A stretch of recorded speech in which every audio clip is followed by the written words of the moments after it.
আসসালামু আলাইকুম, Sabrina's blog ভিডিওতে সবাইকে স্বাগতম জানিয়ে শুরু করছি আজকের ব্লগ। যে যেখানে বসে আমার আজকের ভিডিওটি দেখা শুরু করেছেন সবাইকে জানাচ্ছি অসংখ্য ধন্যবাদ।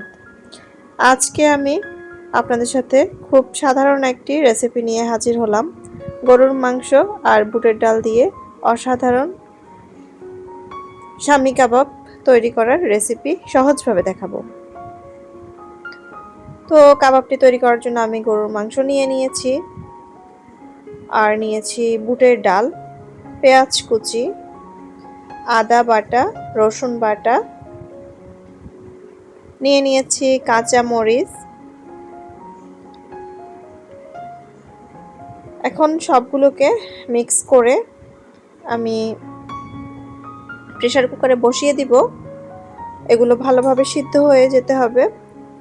গরুর মাংস, বুটের ডাল দুইটাই একসাথে দিয়ে দিচ্ছি। আমি সব উপকরণ একসাথে মেখে প্রেসার কুকারে বসিয়ে দিব, মানে প্রেসার কুকারে দিয়ে চুলায় বসিয়ে দিব, আশা করছি বুঝে নেবেন।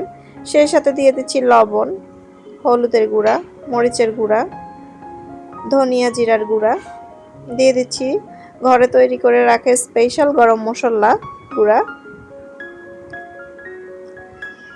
এগুলো সবগুলোকে ভালোভাবে তেল দিয়ে মাখিয়ে নিব। আমি এখানে সরিষার তেলটা ব্যবহার করেছি। ভালোভাবে মেখে তারপর আমি চুলায় বসিয়ে দিব। তো আসন্ন ঈদকে ঘিরে অনেকেই অনেক কিছু করছেন, অনেকে অনেক কিছু শেয়ার করছেন, দেখছি অনেক ভালো লাগছে।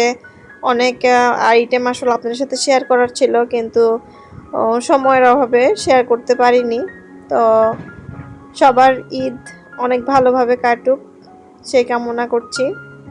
তো আমি এখানে একটু পানি দিয়ে দিয়েছি, যেহেতু এটা কুক হবে। পরিমাণ মতো পানি দিয়ে তারপর আমি ঢাকনাটা বন্ধ করে দিচ্ছি। তারপর আমি চুলাতে দিয়ে দিলাম। আমি ইলেকট্রিক চুলাতেই বসিয়ে দিলাম প্রেসার কুকারটা, যেহেতু আমার ইলেকট্রিক চুলাটা হচ্ছে ইনফ্রারেড, যে কোনো পাতিল এখানে শ্যুট করে। তো দেখুন, কয়েকটা সিটি দেওয়ার পরে একদম কুক হয়ে গিয়েছে ডালটা, আর মাংসটা একদম নরম হয়ে গিয়েছে।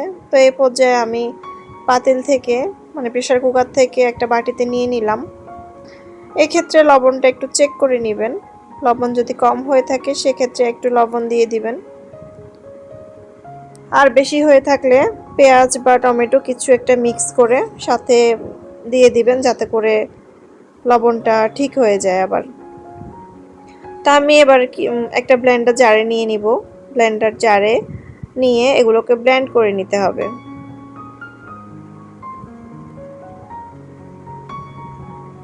তো আশা করছি সবাই বুঝতে পারছেন। ঈদ স্পেশাল শামী কাবাব, গরুর মাংসের কাবাব ঈদের একটা স্পেশাল আইটেমের মধ্যে পড়ে। যেহেতু সবারই কম বেশি ঘরে মেহমান আসবে, তো একটা আইটেম হিসেবে কিন্তু এই কাবাবটা রাখতেই পারেন। এই কাবাবটা অনেক মজার হয়, মেহমানদেরও খুব ভালো লাগবে, আর আপনাদেরও পরিবেশন করতে খুব ভালো লাগবে। আমরা সব সময় চাই যে ঈদের দিন বা ঈদের পরে যত মেহমান আসে 7 দিন পর্যন্ত আসলে আমাদের মেহমানেরা আসা যাওয়া করতেই থাকে। তো সব সময় আমরা চেষ্টা করি যে কোনো না কোনো একটা আইটেম বাড়তি রাখতে পারলে আমাদের কাছে ভালো লাগে। তা আমি এখানে ব্লেন্ড করে একটা বাটিতে আবার নিয়ে নিলাম। এখানে আমি আবার আরেকটু গরম মশলা অ্যাড করে দিচ্ছি। এই পর্যায়ে যদি আপনি কয়েকটা মশলা অ্যাড করতে পারেন তাহলে কিন্তু ফ্লেভারটা খুব ভালো আসে। তো আমার এখানে একটু লবণ কম হয়েছে, আমি এখানে আরেকটু লবণ অ্যাড করলাম। এরপর ভালোভাবে মেখে নিব।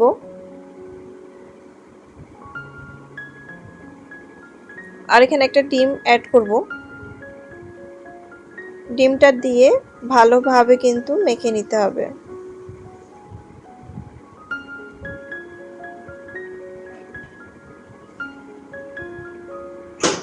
আশা করছি বুঝতে পারছেন আমি কিভাবে করছি। ভিডিও এ পর্যন্ত এসেও যারা এখনো লাইক করেননি, প্লিজ লাইক করে পাশে থেকে যেতে পারেন। আপনার একটি লাইক আপনার জন্য কিছু না হতে পারে, কিন্তু আমার জন্য অনেক কিছু। আপনার লাইকটি আমার জন্য অনেক মূল্যবান, এবং কি আপনার ছোট্ট একটা কমেন্টও আমার জন্য অনেক মূল্যবান। আপনার একটা লাইক আমার ভিডিওটি আরও 10 জনের কাছে পৌঁছে দিতে সাহায্য করবে। তাই যদি ভিডিওর কোনো অংশ ভালো লেগে থাকে, প্লিজ লাইক করে পাশে থেকে যাবেন। পাশে থেকে যাওয়ার অনুরোধ রইল। এখানে আমি অ্যাড করে দিলাম একটু চালের গুঁড়ি। চালের গুঁড়িটা অ্যাড করার কারণে আমার গরু মাংসের কাবাবটা কিন্তু একটু মুচমুচে হবে। কেউ চাইলে পর্যায়ে কর্নফ্লাওয়ারটা অ্যাড করতে পারেন। তো এই পর্যায়ে আমি একদম ভালোভাবে মেখে নিচ্ছি, একদম সম্পূর্ণটা কিমার গায়ে মাখিয়ে নিতে হবে। তো দেখুন মাখানোটা একদম শেষ পর্যায়ে। এবার আমার কিমাটাকে শেপ দেওয়ার পালা। তো যে যত বেশি বড় করতে চান কিংবা ছোট করতে চান, মানে আপনার ইচ্ছে মতো আপনি শেপ দিতে পারেন। ভালোভাবে এটাকে শেপ দিয়ে নেবেন। তা আমি একটু বড় সাইজের করে নিয়ে নিচ্ছি, কিছুটা বড় আর কিছুটা আমি মিডিয়াম সাইজ, যেটা নর্মালি সবাই আমরা করে থাকি, সেইভাবে করে নিয়েছি। আশা করছি দেখেই বুঝতে পারছেন, যাতে করে একজন মানুষ তৃপ্তি সহকারে খেতে পারে সেভাবে আমি কিমাটা তৈরি করছি।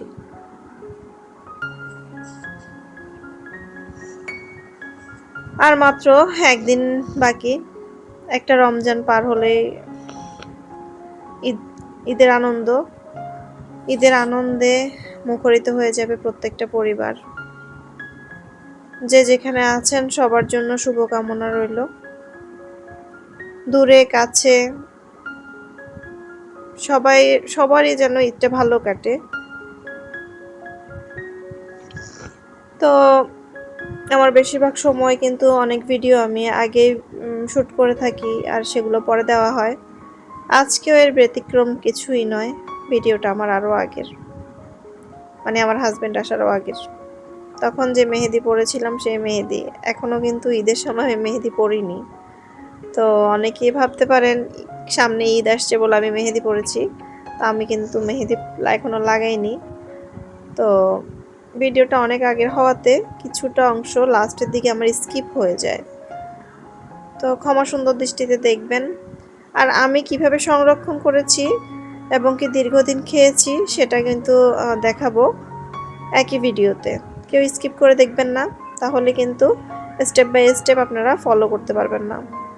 এটা কিন্তু অনেক দিন পর্যন্ত সংরক্ষণ করে রাখা যায়, আর এটা অনেক ভালো থাকে। এবং কি আপনি চাইলে অনেক সময় ছোট ছোট বন পাওয়া যায়, ওই বনগুলো বাসায় এনে ছোট ছোট বার্গার তৈরি করতে পারেন। বার্গার তৈরি করে কিন্তু বাচ্চাদেরকে ইনস্ট্যান্ট, মানে একটু ভেজে বার্গার তৈরি করে দিতে পারেন, কিংবা স্যান্ডউইচের ভিতরে দিতে পারেন।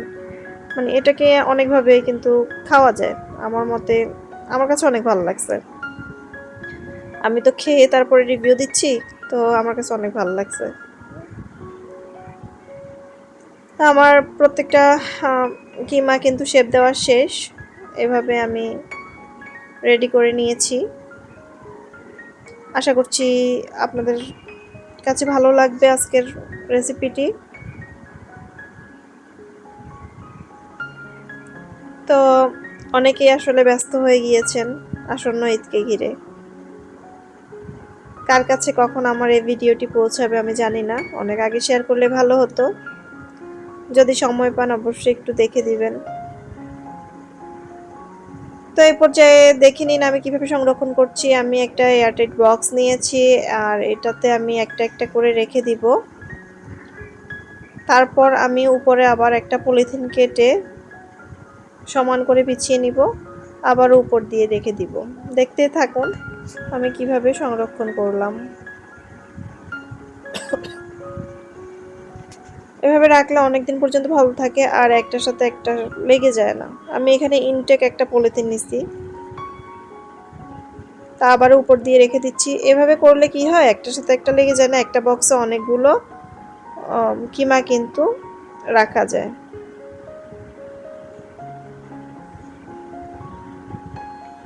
তো দেখেন আমার সবগুলো কিমা একটা বক্সে কিন্তু রাখা হয়ে গিয়েছে।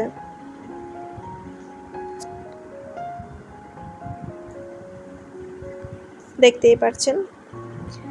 এগুলো যখন আপনি ভাজবেন তখন বের করে সাথে সাথে কিন্তু তেলে দিয়ে দিবেন। তেলটা একদম হাই হিট রাখবেন না, তাহলে কিন্তু উপরে একদম পুড়ে যাবে, ভিতরে কাঁচা রয়ে যাবে। কাঁচা থাকার অবশ্য কিছুই নেই, তারপরে একটু যদি সময় নিয়ে ভাজা যায় অনেক মজা লাগে খেতে। তো আমার ভাজি করার অংশটুকু স্কিপ হয়ে যায়, সেজন্য আমি দুঃখিত। একদম শেষ পর্যায়ে চলে এসেছি। চা বানাতে বানাতে আজকের ব্লগটা শেষ করছি। আশা করছি সবার ভালো লেগেছে। ভালো লেগে থাকলে লাইক কমেন্ট করে পাশে থেকে যাবেন। সাবস্ক্রাইব করে না থাকলে সাবস্ক্রাইব করে বেল বাটনের অল অপশনে ক্লিক করে দিবেন। আজকে এ পর্যন্ত। ফিরে আসব নতুন কোনো ব্লগ ভিডিও নিয়ে। সে পর্যন্ত সবাই ভালো থাকবেন। আসসালামু আলাইকুম। আল্লাহ হাফেজ।